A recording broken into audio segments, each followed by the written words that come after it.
Join me now, LaTosha Brown, co-founder of Black Voters Matter. LaTosha, it's always great to see you. I'll ask you the same question that I asked Director Schumer, or I should say Majority Leader Schumer.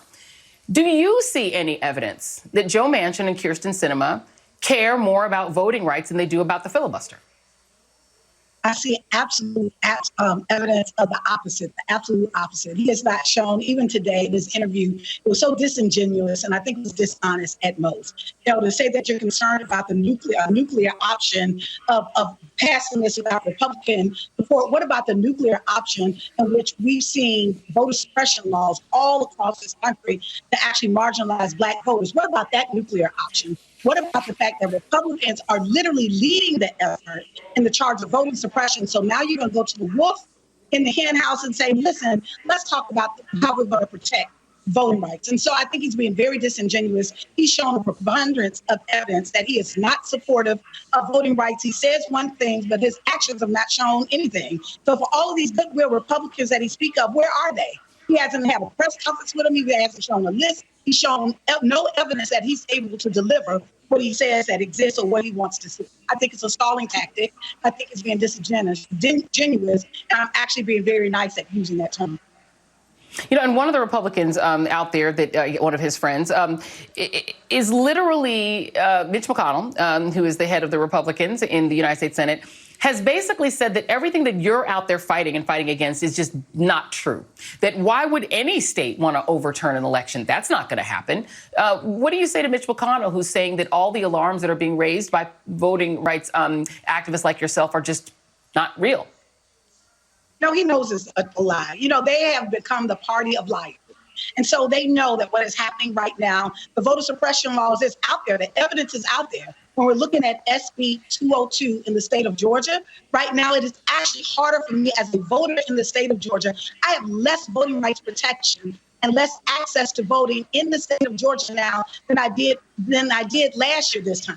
When we're looking at what they're trying to do in rural counties as we speak right now in the state of Georgia and closing polling sites.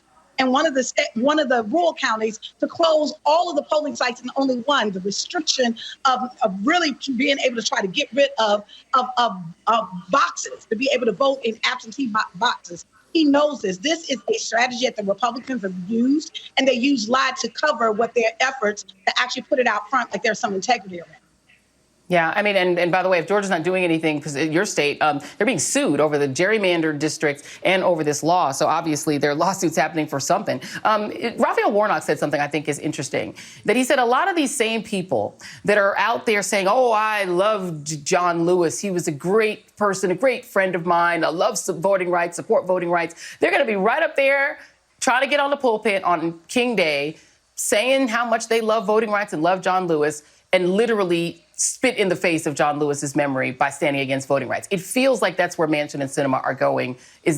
What do you make of that? I think that exactly. And I think we have to call them out. You know, I always talk about this is a play-by-play book. There are three strategies they've always used. The first has always been to restrict access to the ballot. Right. The second has always been to create a culture of fear. And so as we come on the anniversary of January 6th, we know that that was part of the insurrection, and to continue this culture of fear. And the third thing is to weaponize the administrative process, as we're seeing here in Georgia, we're seeing in the redistricting in Georgia and Texas and all across this nation. So they're not only are they being disingenuous and they're lying, but they really have an alternative motive, and that is to undermine democracy and to marginalize the voters in this country. Rachel Maddow made a really great point last night, and she said that, you know, part of the votes in the Senate are about your legacy and about history. And there's some folks that are going to go down like Strom Thurmond, and maybe they just don't mind. It looks like that is where some of, including a couple of Democrats, might be headed. LaTosha Brown, thank you very much. Really appreciate you, as always. And stick around for tonight.